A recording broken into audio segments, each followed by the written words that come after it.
मैं हूं Khalid Raza Khan. Global talk के ताज़ा एपिसोड के साथ हाजिर हूं मैं। कोरोना वायरस के आड़ में क्या साजिशें जारी हैं, दुनिया को उलझाकर क्या मकसद हासिल करना है और आने वाली नस्लों को इसका क्या खामियाजा उठाना पड़ेगा। इन्हीं साजिशों पर से हम पर्दा उठाएंगे कि कौन है वो खुफिया हाथ जो कोरोना वायरस के आड़ में दुनिया को अपने कंट्रोल में करने की कोशिश कर रहा है। इन्हीं साजिशों पर से आज पर्दा उठाएंगे। कोरोना 5G और नैनो चिप। इंग्लैंड में 5G टावर्स को आग लगाने की घटनाएं और कई विशेषज्ञों का ये कहना कि 5G testing house corona virus के फैलाव का कारण बन रहे हैं। ऐसी सूचना और खबरों के बाद इंग्लैंड की गुस्साई आवाम ने इन टावर्स को आग लगा दी और ये भी कहा जा रहा है कि जहां जहां ये टेक्नोलॉजी मौजूद नहीं है वहां पर यह वायरस नहीं फैल रहा है, जिसमें विशेषकर अफ्रीकी देश शामिल हैं।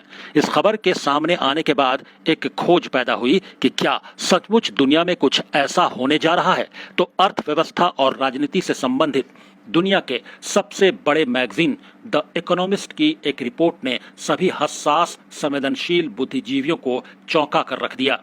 इस रिपोर्ट को पढ़ने के बाद बहुत सी ऐसी सच्चाई पर से पर्दा उठा जिसे सुनकर आप शायद चकरा कर रह जाएंगे कि निरंकुश और बेरहम पूंजीपति व्यवस्था इस हद तक आगे जा सकती है। दुनिया की अर्थव्यवस्था को कंट्रोल करने की ऐसी घिनौनी योजना जो आपके होश उड़ा कर रख दे। जी हाँ, द इकोनॉमिस्ट मैगजीन के अप्रैल 2020 अंक में 5 खुफिया प्लान्स का ऐलान किया गया है। इस प्रोग्राम में 5 यहूदी प्लान्स को डिकोड किया जाएगा। याद रहे, द इकोनॉमिस्ट मैगजीन दुनिया में यहूदी और सहयूनी रसूख वाले आर्थिक शक्ति का मुखपत्र मैगजीन है। दुनिया के 13 बड़े यहूदी खानदान जो कि पूरी दुनिया की दौलत के 80% से ज्यादा को कंट्रोल करते हैं। द इकोनॉमिस्ट मैगजीन इन्हीं साजिशकर्ताओं का मुखपत्र है। द इकोनॉमिस्ट के लेख जब रिसर्च के द्वारा डिकोड किए गए तो ये प्लान सामने आए। Number 1, everything is under control. इसका अर्थ है कि हर चीज पूर्व नियोजित योजना के अनुसार हमारे कंट्रोल में है। एक ओर पूरी दुनिया कोरोना के डर से घरों में बैठी है। सरकारें और शासन सिकुड़कर राजधानी तक सीमित हो गईं। जनता को 2 वक्त की रोटी के लाले पड़ गए। कई देशों को अपने अस्तित्व को बचाए रखने के संकट का सामना है। लेकिन आप देखिए, वहीं यहूदी मैगजीन बड़े गर्व के साथ कहता है कि एवरीथिंग इज अंडर कंट्रोल। यह बात समझदारों के कान खड़े कर देने के लिए काफी है। कोरोना वायरस के द्वारा जिस जाल को बिछाया गया है वो बिल्कुल उम्मीद के ठीक अनुरूप पूरा हो रहा है। इसीलिए यहूदी मैगजीन गर्वान्वित होकर कहता है कि सब कुछ पूर्वानुमान के अनुसार उनके कंट्रोल में है। Number 2, big government.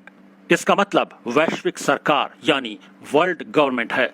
इस बड़ी सरकार को यहूदी विद्वान वृद्धों और उनके पुरखों के गुप्त दस्तावेज द इल्यूमिनाती प्रोटोकॉल्स में सुपर गवर्नमेंट के नाम से बार बार संबोधित किया गया है।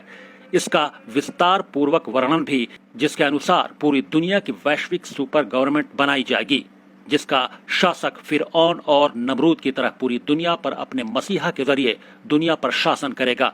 यहाँ ये बताना भी जरूरी है कि इनकी वैश्विक सरकार बन चुकी है और ये संयुक्त राष्ट्र संघ यानी यूएनओ है। सिर्फ इसका ऐलान नहीं किया गया है। इनकी योजना ये है कि भविष्य में किसी भी समय दुनिया में क्राइसिस पैदा करके संयुक्त राष्ट्र संघ को एक वैश्विक सुपर सरकार में परिवर्तित कर दिया जाएगा। संयुक्त राष्ट्र संघ के जो भी विभाग या संस्थाएं होंगी उन्हें मंत्रालयों में परिवर्तित करके विश्व सुपर गवर्नमेंट घोषित कर दिया जाएगा।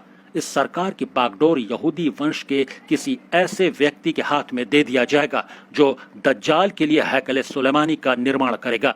यहूदियों को छोड़कर पूरी दुनिया की नस्लों और राष्ट्रों को अपना गुलाम बना लेगा।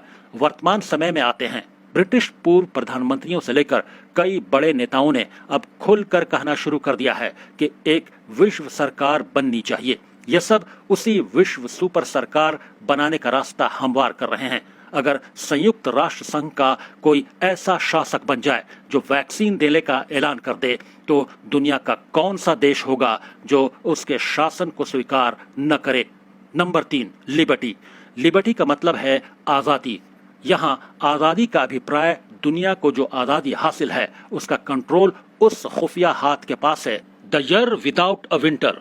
इसको अगर डिकोड करें तो इसका मतलब होगा कि इस साल दुनिया को जाड़े का मौसम घरों में कैद रहकर गुजारना पड़ सकता है। याद रहे, अब से 2 महीने पहले ही अप्रैल में ही इन्होंने ऐलान कर दिया था कि इस साल विंटर सीजन नहीं होगा, यानी दुनिया विंटर सीजन का लुत्फ और आनंद नहीं ले सकेगी। यहाँ ये बताना भी जरूरी है कि कोरोना वायरस पर बनी फिल्म कॉन्टेजियन में भी एक डायलॉग बिल्कुल ऐसा ही सुनने को मिलता है। एक लड़की वैक्सीन के न होने पर उकताते हुए कहती है कि इस साल मेरा विंटर सीजन बर्बाद हो जाएगा, क्योंकि